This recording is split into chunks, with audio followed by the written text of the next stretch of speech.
Hello there, Taurus. How are you guys doing today? Welcome to your general reading. These are timeless readings, so please trust that the universe has sent you here because there is something in today's card spread that is meant just for you. We've already got one here that's already jumped out, so we'll take a look at that in just a little bit. So definitely take what resonates and leave the rest for everyone else. There is something in today's card reading that is meant to help clarify or maybe answer some questions for you, give you a time for self-reflection. That's the purpose of tarot, is to really give you the chance for self-reflecting. All right, bottom of the deck, we've got the Hermit. The Hermit card is a Virgo card, but an earth sign nonetheless. But anyway, so the Hermit card is about you taking the time to go into isolation, really connecting with your higher self, being grounded, and really,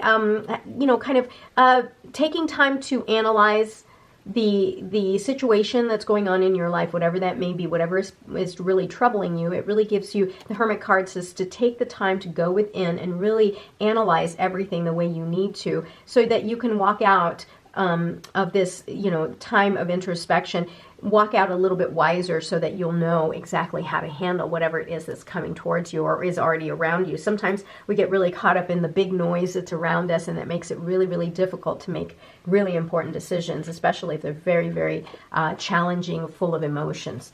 Page of Pentacles tells me here that you've got a lot of new stuff that's coming in here. You've got, this is also the messenger, so you may be receiving some messages here about and also you may be in a point in your life where you're starting a new study or taking up a new hobby, or maybe you're learning something definitely new, in a point right now where you're very, very goal-oriented, very loyal and ambitious, diligent, that sort of thing. So you've got this renewed energy. So you're going to emerge out of this time of isolation, and you're going to take on this new opportunity here.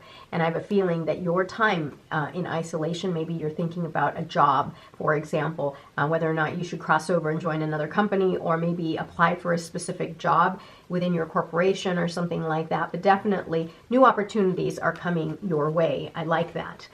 The Hangman gives us a chance. So the Hangman and the Hermit to me are pretty much similar. It is just taking that time and being in isolation, taking that pause really, and connecting with your higher self so that you can begin to see things from a different perspective. The Hangman is all about different perspective. The Hermit, I would say loosely, it's the same thing. It's going within and trusting. The Hangman is very much enlightened, and so that's what I mean. It's like you gain so much wisdom in that time of pause and seeing things from a different perspective. Okay, so yeah, when you emerge from this time of isolation, when you are done with this time of pause, you're going to determine whatever it is that you need to leave behind. It may be a job that you were once very fulfilled with, but now you're really seeing that there's a new opportunity that may give you, I don't know, better movement in a company or more money, whatever it is. But I think that there is a time here now that you're determining that it's time to move on. It's not time to let go. Yeah, because what happens here is that you are going to be able to plant the seeds that is going to determine or stabilize your future here. And I like the Pentacles because we're talking about abundance or wealth. So you're really trying to plant the seeds here. You've got all the plants, right? The Knight of Pentacles is plan A, plan B, plan C. And you've got all the plants here, and you're ready to just start putting down the seeds so that you can really take advantage of these new opportunities so that you have a very bright future, abundant future. Yeah, new ideas, new inspiration. This is your, spark, right? Almost like a light bulb moment. You're getting maybe in the way you are planning your future, planting the seeds of your future. So not necessarily like going out and being a farmer. I'm talking planting the seeds. Maybe you are taking on a new study. Maybe you are considering learning a new skill, something like that. And you're getting that spark because you're seeing things differently, and you're thinking, okay, well, what if I take my skills and apply it this way? Maybe I'll have more longevity in the future if I apply my skills to a side hustle or a business, or apply for a specific job in the company. You're getting that spark. Yeah, and not only are you getting the spark, you're really starting to get the vision. You're really starting to see that, yeah, maybe, there is something out there, something bigger, something better that is going to secure my future for me. I think that there's something bigger out there for me. I like that. I really like that because I think you're really seeing the possibilities.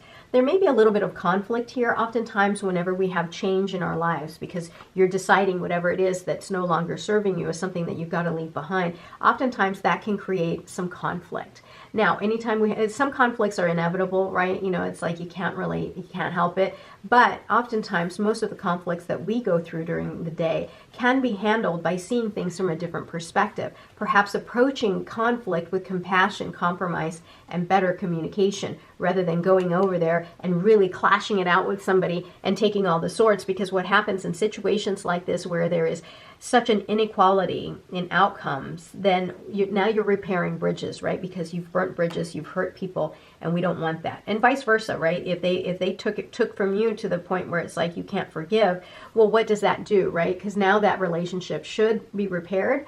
Maybe, you know, if it's, I mean, again, there's some extraneous circumstances where, you know, relationships cannot be repaired, however, but for the most part, you know, some people kind of rub you the wrong way, and then, you know, and you got to work with these people, for example, and you think, was that worth it? You know, was that worth all that conflict? Because now it's tense, now it's uncomfortable, right? But anyways, compassion, compromise, communication. All right, Queen of Wands. Anytime I see the Queen of Wands, to me, this is like a glow up. So there is a part of you here that is regaining your confidence, because now that you've determined and you're listening to your intuition and you've determined whatever it is that you need to walk away from, I think you're really regaining your confidence, your sense of self-worth, and you're really very magnetic. You're really attracting a lot of the positive things into your life, positive people, just positive energy. I like that. And I think it really has to do with you walking away from something. The Wheel of Fortune, big changes coming into your life, huge changes that are going to really, I have a feeling you're going to take these light bulb moments, these sparks of ideas and inspiration, and you're going to start planting those seeds, and you're going to do something with it to the point where it's going to have such a positive impact in your life. Yeah, look at that. The Wheel of Fortune plus the Empress card, you're creating, you're manifesting a future here that you truly, truly want, and it's going to bring a lot of abundance. King of Swords. So again, it's about being the leader in situations like this where you have conflict. The King of Swords, though he is an authority and very strict and serious, I would say that because he is the master of his suit, he has the ability to be very logical and analytical, and not necessarily like the Knight of Swords, for example, or even, yeah, I would say the Knight of Swords. He's going to go in there and charge and create conflict, right, and start taking everybody else's swords. The leadership quality of the King of Swords, he's going to be a lot wiser, very logical, analytical, and very strategic, and he may also communicate a little bit better than, say, the Knight of Swords, and this, by this being in this row here, be the person who communicates compromise and shows compassion. Be the leader in this situation of conflict so that you don't create more negativity, negative energy around you. Page of Wands. Yeah, again, new, something big is coming your way, and you're really planning it. You really want this thing, and it's going to happen. It's going to, you know, present itself to you. You just got to make sure that you put it into action.